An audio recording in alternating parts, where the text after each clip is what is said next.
दुनिया का समर्थन तो मिला, दुनिया के देशों का समर्थन मिला, माननीय, लेकिन ये दुर्भाग्य है कि मेरे देश के वीरों के पराक्रम को कांग्रेस का समर्थन नहीं।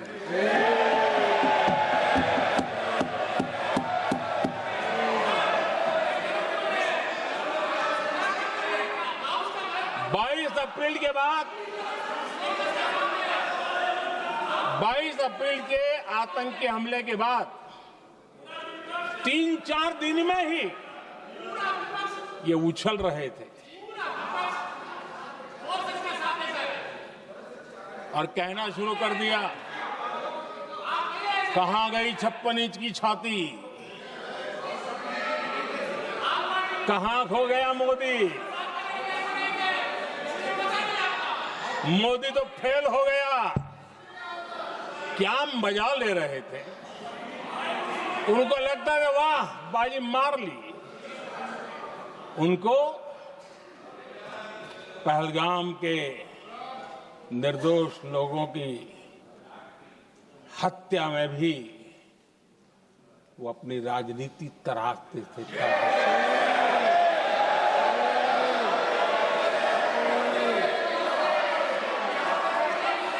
अपनी स्वार्थी राजनीति के लिए मुझ पर निशाना साध रहे थे,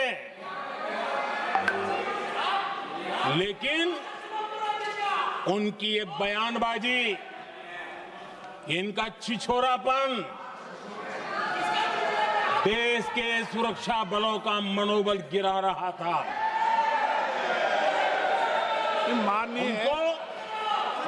माननीय प्रतिपक्ष के नेता, एक मिनट, प्रतिपक्ष के नेता आपकी बात अपने ध्यान से सुनिए। आप बेटे कांग्रेस कर रहे हैं और कुछ नेताओं को पीछे से, ये उचित नहीं है आपके लिए। न भारत के सामर्थ्य पर भरोसा है और न ही भारत की सेनाओं पर, इसलिए वो लगातार ऑपरेशन सिंदूर पर सवाल उठा रहे हैं। ऐसा करके आप लोग मीडिया में हेडलाइंस तो ले सकते हैं, लेकिन देशवासियों के दिलों में जगह नहीं बना सकते।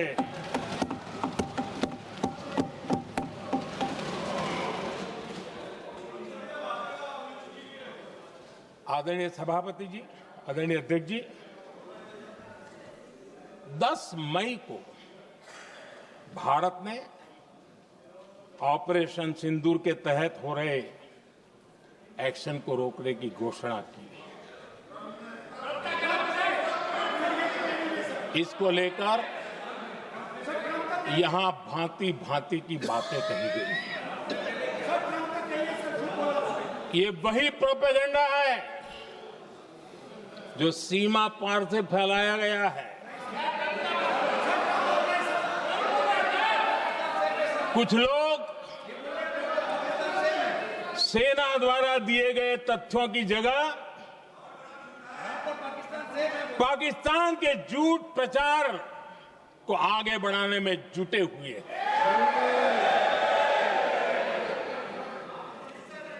जबकि भारत का रुख हमेशा स्पष्ट रहा है। आदरणीय अध्यक्ष जी, कुछ चीजें मैं जरा स्मरण भी कराना चाहता हूं। जब सर्जिकल स्ट्राइक हुआ, उस समय हमने लक्ष्य तय किया था, हमारे जवानों को तैयार करके, कि हम उनके इलाके में जाकर के आतंकियों के जो लॉन्चिंग पैड है उनको नष्ट करेंगे। और सर्जिकल स्ट्राइक, एक रात के उस ऑपरेशन में हमारे लोग सूर्योदय होते होते काम पूरा करके वापस आए। लक्ष्य निर्धारित था कि ये करना है। जब बालाकोट एयर स्ट्राइक किया तो हमारा लक्ष्य तय था कि आतंकियों के जो ट्रेनिंग सेंटर्स है, इस बार हम उसको तबाह करेंगे और हमने वो भी करके दिखाया। ऑपरेशन सिंदूर के समय हमारा लक्ष्य तय था और हमारा लक्ष्य था कि आतंक के जो एपी सेंटर है और पहलगाम के आतंकियों को जहां से पुरजोश योजना बनी, ट्रेनिंग मिली, व्यवस्था मिली, उस पर हमला करेंगे। हमने उनके नाभि पर हमला कर दिया।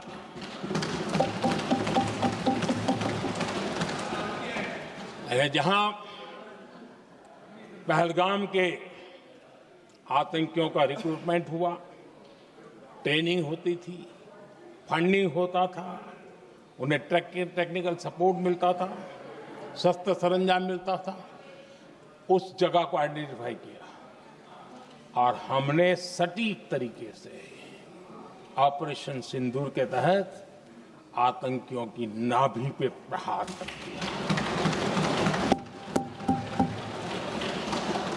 और आदरणीय अध्यक्ष जी, इस बार भी हमारी सेना ने 100% लक्ष्यों को हासिल करके देश के सामर्थ्य का परिचय किया।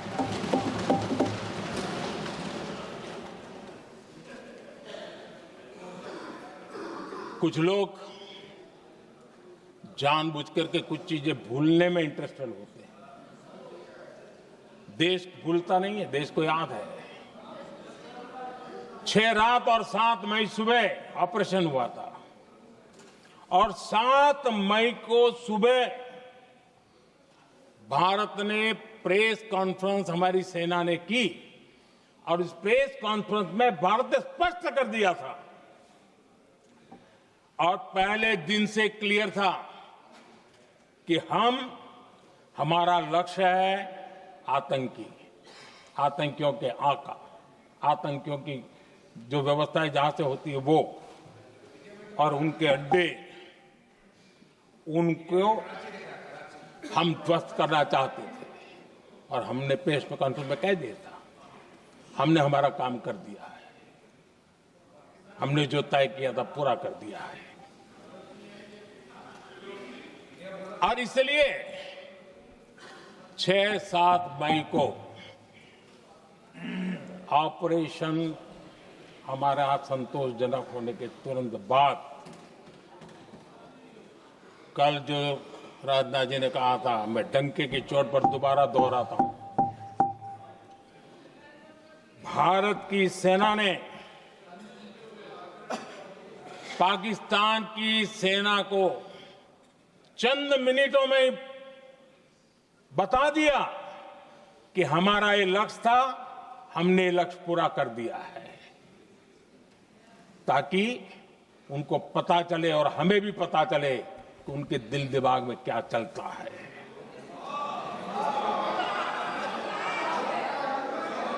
हमने अपना लक्ष्य 100% हासिल कर लिया था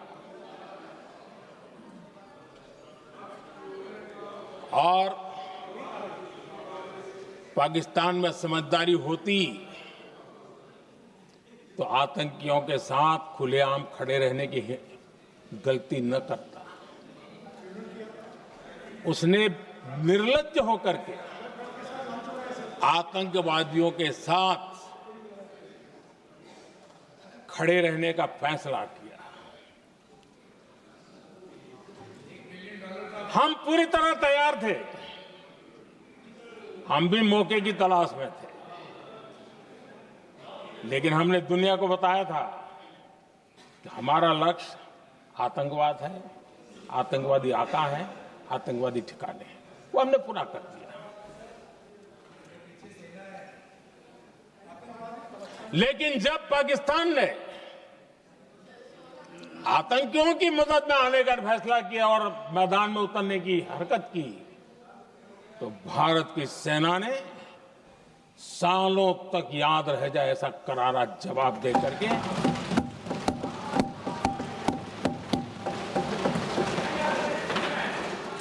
9 मई की मध्य रात्रि और 10 मई की एक प्रकार से सुबह हमारी मिसाइलें उन्होंने पाकिस्तान के हर कोने में प्रचंड प्रहार किया, जिसकी पाकिस्तान ने कभी कल्पना नहीं की थी, और पाकिस्तान को घुटनों पर आने के लिए मजबूर कर दिया।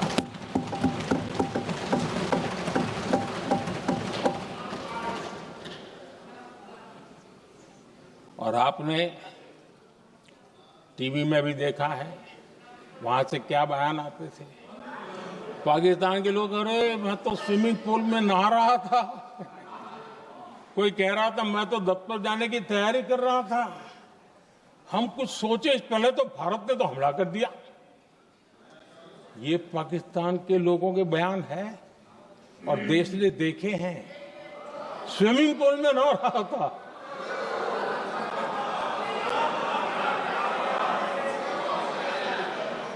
और जब इतना कड़ा प्रहार हुआ, पाकिस्तान ने कभी सोचा तक नहीं था, तब जाकर के पाकिस्तान ने फोन करके डीजीएमओ के सामने फोन करके गुहार लगाई, बस करो, बहुत मारा, अब ज्यादा मार झेलने की ताकत नहीं है, प्लीज हमला रोक दो। ये पाकिस्तान के डीजीएमओ का फोन था। और भारत ने तो पहले दिन ही कह दिया था, 7 तारीख सुबह की प्रेस देख लीजिए, कि हमने हमारा लक्ष्य पूरा कर दिया है, अगर आप कुछ करोगे तो महंगा पड़ेगा। और आप धीरे ऐसे कैसे चलता है? प्लीज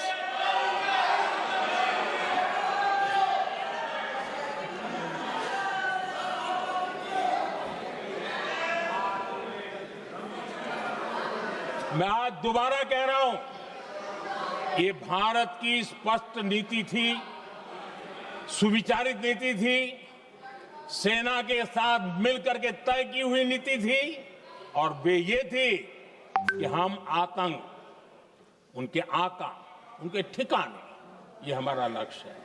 और हमने कहा, पहले दिन प्रेस कॉन्फ्रेंस में कहा है कि हमारा एक्शन नॉन एक्सीलेटरी है, ये हमने कह करके किया है। और इसके लिए साथियों हमने हमला रोका। अध्यक्ष जी,